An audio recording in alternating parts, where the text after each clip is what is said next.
Nitric oxide is naturally made in our bodies. A Nobel Prize was awarded for the discovery that nitric oxide plays a significant role in the cardiovascular system.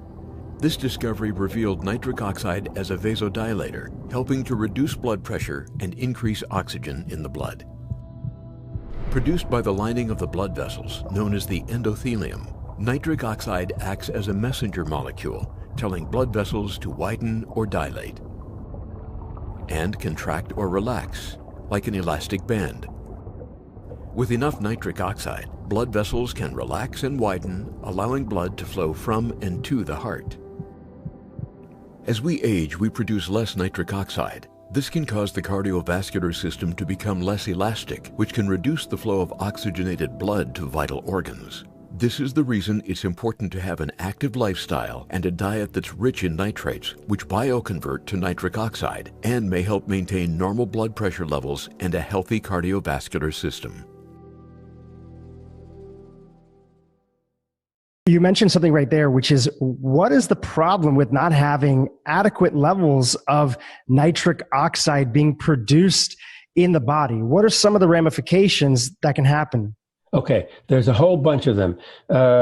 When we initially made the discovery that our bodies produce NO, we didn't know what the ramifications were. And then shortly thereafter, we showed that if you don't have enough NO, you'll get hypertension, you'll get high blood pressure, because the arteries make nitric oxide to keep the blood pressure down in the normal range.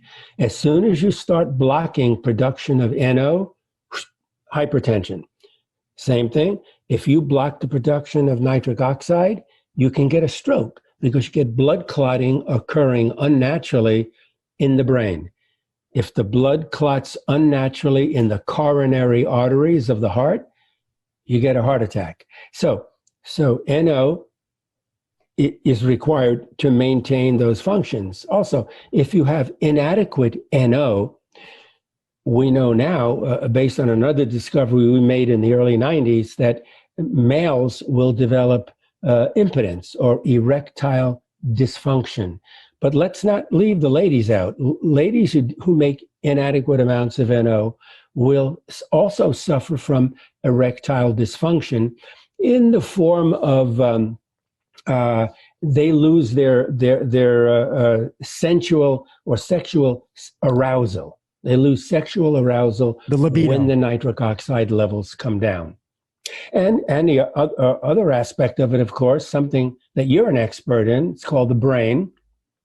The brain depends so heavily on nitric oxide for numerous functions. The most important functions we know about NO in the brain is that the nitric oxide promotes learning, memory recall, recalling information in the memory, and also just you remembering facts and so on. The other point that I always make to graduate students and young investigators is that the brain has more nitric oxide in it than does the rest of the body. And we don't really know why. All we know is that NO in the brain promotes memory recall, learning, and so on. But there's got to be more functions. You know, I think NO is important in the brain to dilate all the blood vessels, to keep the blood circulating in the brain, to keep the delivery of oxygen and nutrients going to the brain. And when you dilate arteries, you also promote the removal or washout of metabolites that can injure the brain, just like they would in your muscles when you're working. And so I personally believe that the nitric oxide is one of the most important signaling molecules in the brain.